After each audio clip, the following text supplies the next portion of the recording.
Before Marvel vs. Capcom came into existence, there was X-Men vs. Street Fighter, the first of Capcom's fighting games to introduce the tag team style of combat you may know of that was released for the arcades back in 1996. If you've played Marvel vs. Capcom before, you should feel right at home with this title. But even if you haven't, it's still a good fighting game to check out. For the character roster, you get a choice between 8 X-Men characters and 8 Street Fighter characters to choose from, each with their own unique fighting styles.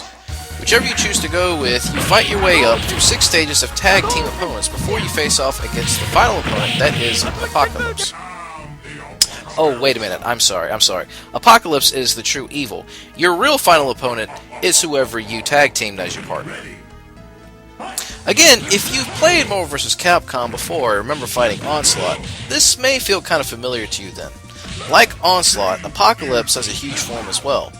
Only difference is, that's the only form he has, and in my opinion isn't nearly as difficult as Onslaught is. X-Men vs. Street Fighter is what really paved the way for many other crossover fighting games that come later down the line. If you're a big fan of any of the later titles, you should owe it to yourself to check out this one, if at least once. Just stay away from the PlayStation port of this game. That port didn't turn out so well. So, with that said, this wraps up another Arcade Corner Quickie. Leave a comment below on what your thoughts are about the game and what arcade classic you'd probably like to see in the near future.